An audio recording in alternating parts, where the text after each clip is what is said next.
sisters Raka, Arati. That's the recluse Gautama who attained the Dhamma.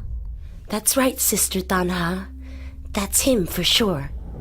Our father, Lord Mara, together with all his troops, could not defeat this one and was humiliated.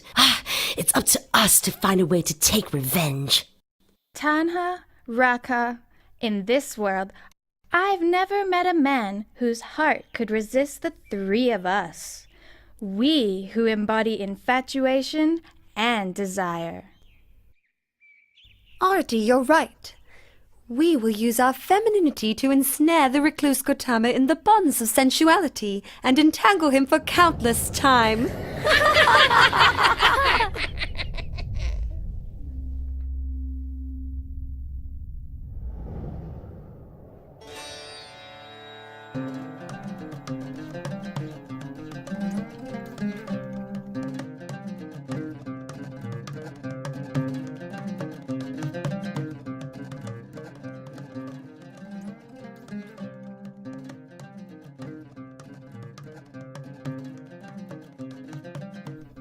Oh, Prince! Oh, Prince! Prince! Ow! Oh.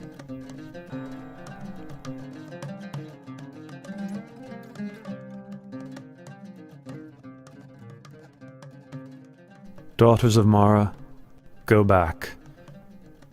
There is no way you can succeed in what you are trying to do. For I have utterly destroyed all kinds of satisfaction and infatuation.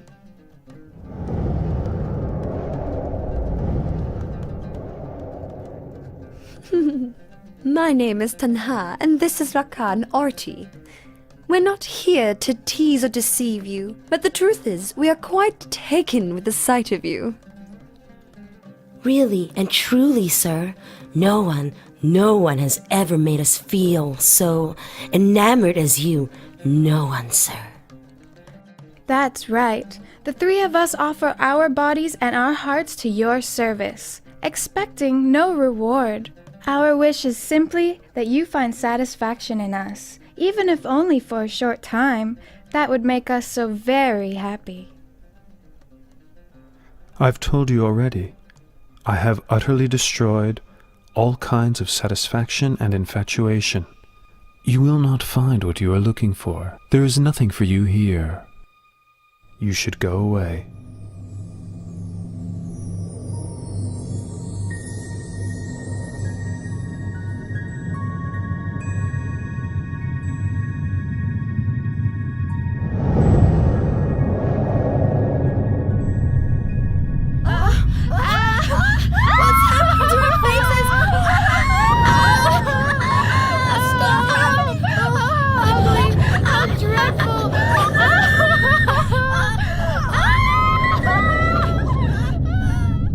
From this moment on, no one will ever again be able to wield power over the Samana Gautama, the Enlightened One.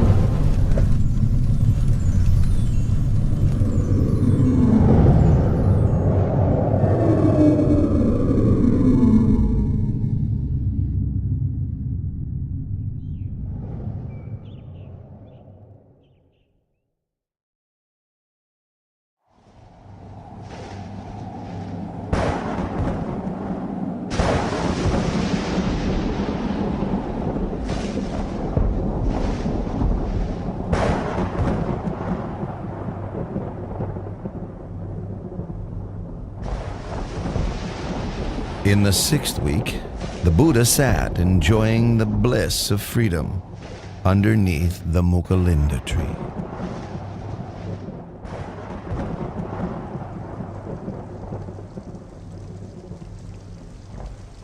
As he sat, the rain fell constantly.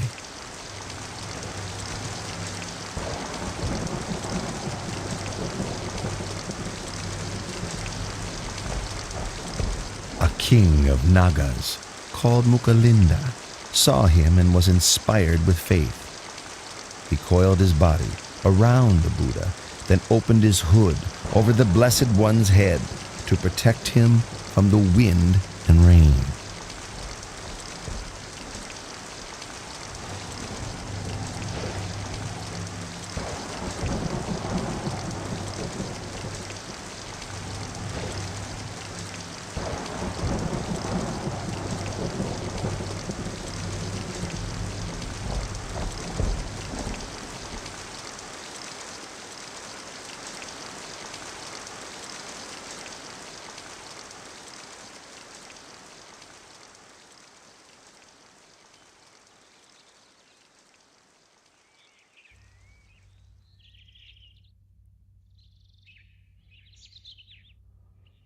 When the wind and rain subsided, he uncoiled from the Buddha and changed his body into the form of a young man, bowing and paying respects to the Buddha.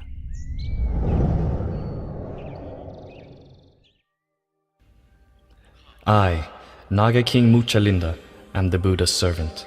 I pay homage to the Blessed One.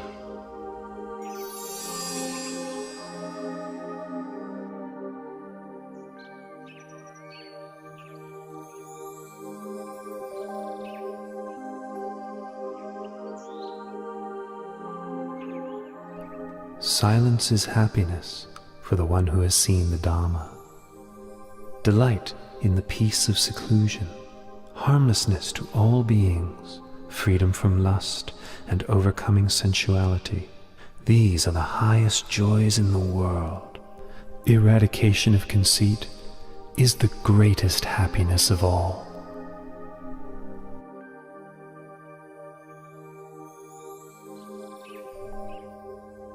In the 7th week after his enlightenment, the Buddha sat and enjoyed the bliss of freedom under the tree called Rajayatana for another 7 days.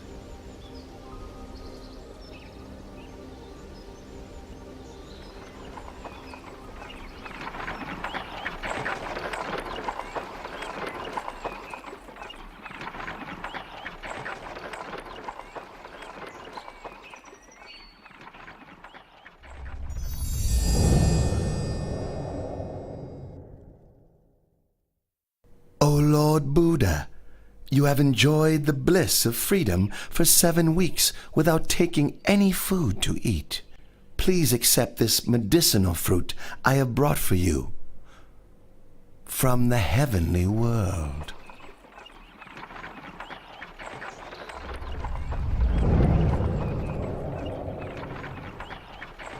Those 2 merchant brothers made merit with me in the past.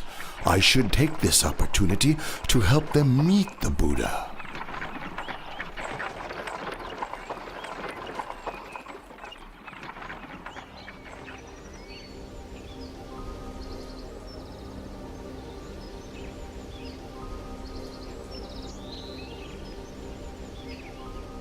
Look, Tapusa, all of our carts have stopped as if fixed to the ground. No matter how much our men work the bullocks to make them pull, the carts still won't budge. They just won't move. It's strange. Why would the... What? You 2 merchants, do you know that the just now enlightened, perfectly awakened Buddha is now sitting under the Rajayatana tree over there? You'd better go and pay your respects to him, then offer him the baked and ground grain meal you're carrying with you. It will be a cause for your benefit and happiness for a long time.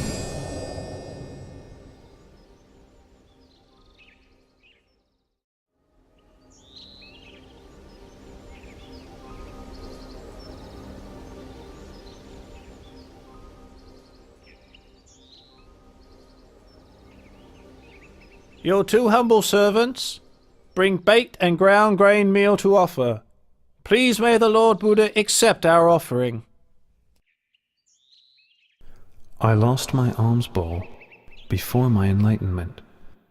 When I accepted the honeyed milk rice from Sujata, I floated the golden tray off in the stream.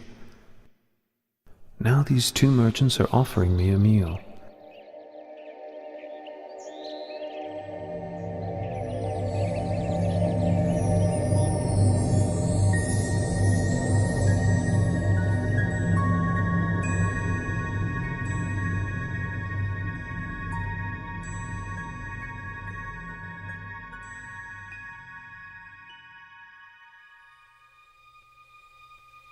A recluse should not have more than 1 alms bowl.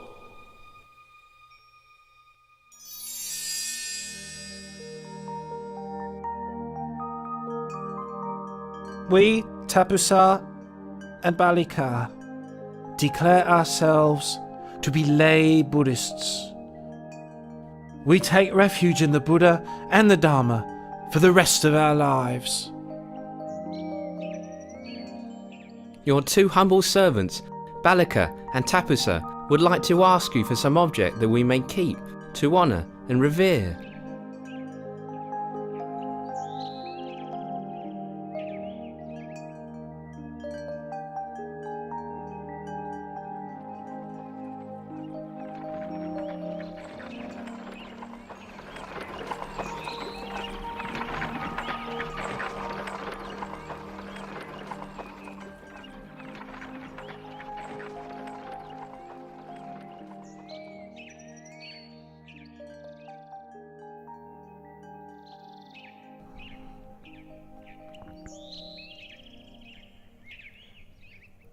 I have attained the Dharma, which is profound and subtle.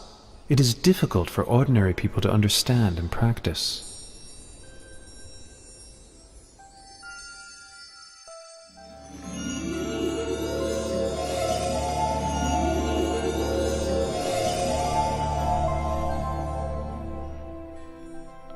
There are several kinds of people in this world.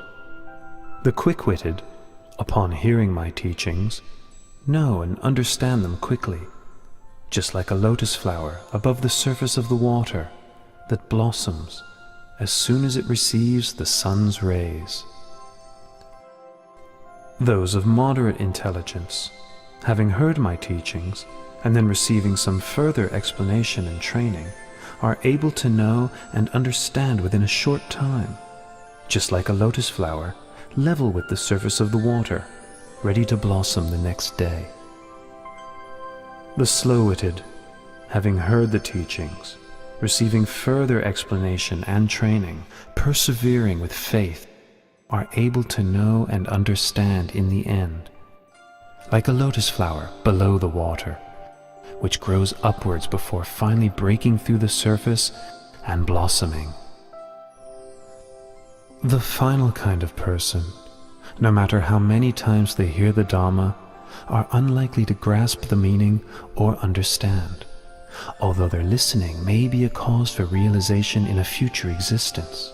This type may be compared to a lotus down in the muck and mire, falling prey to fish and turtles, not rising up and blossoming. This being the case, I'll preserve my life for the sake of spreading the Dhamma. I will teach humankind until the Dhamma becomes firmly established and widespread for the benefit and happiness of all for a long time. Sadhu.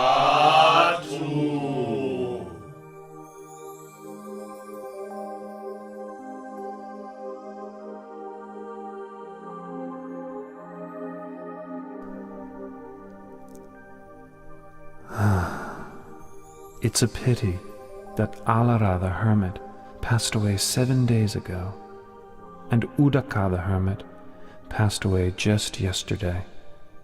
If Alara Galama could have lived for another 7 days, and Udaka Ramaputta just one more day, they would both have surely attained enlightenment. The Buddha had known through superhuman knowledge of the passing away of Alara Kalama and Udaka Ramaputta. Then he remembered the Pankavaggiya, the 5 monks who had attended him while he was practicing extreme asceticism. Each of the 5 had well-developed faculties. If they could hear the teaching, they would surely soon attain to the Dhamma.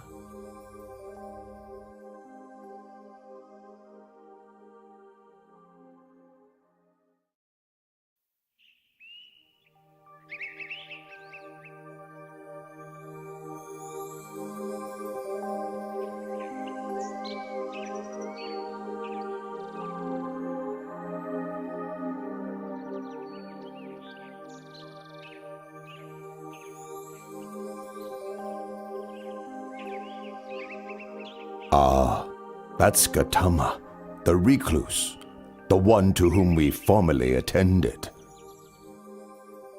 So it is. The one who gave up his austerities. All right. If he comes here, we won't bother to get up and welcome him. We'll just put out a seat. If he wants to sit down, then let him sit.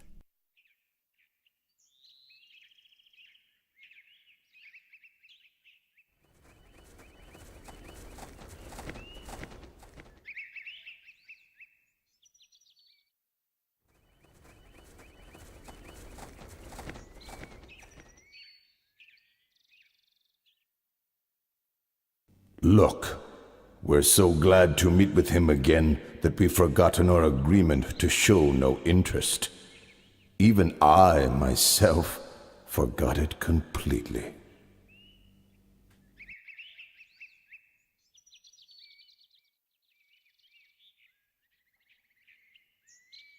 Recluse Gotama, what leads you to visit us here in this forest? Do not address me in that way. I have now attained to the Dharma. Pay attention to my words. If you follow my instructions, before very long, you will realize the Dharma. While practicing austerities for a long time, you did not become enlightened.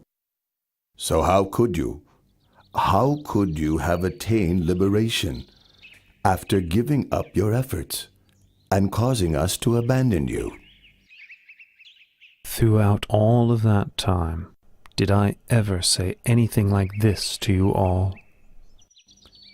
No, it's true. You have never said anything like this to us before.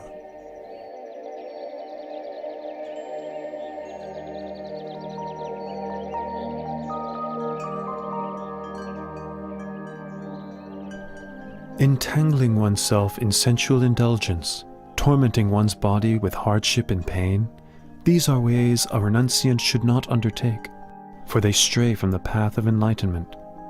The middle way, that is the noble eightfold path, is the practice that leads to Nibbana.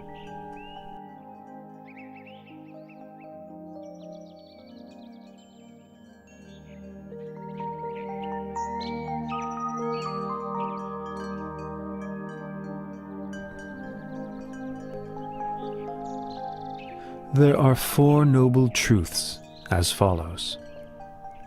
Suffering, disease of the body, disease of the mind, should be understood. Craving, which is the cause of suffering, should be abandoned. Cessation of suffering should be realized. The path of practice leading to the cessation of suffering should be developed. Once the Buddha had given his first Dhamma teaching, the Venerable Gondanya gained the vision of Dhamma and thus became the first stream enterer. Anya Kondanya, Kondanya knows the truth. Lord Buddha, please grant me ordination as a Buddhist monk. You are now a bhikkhu. Well taught is the Dharma. Practice the holy life and put an end to suffering.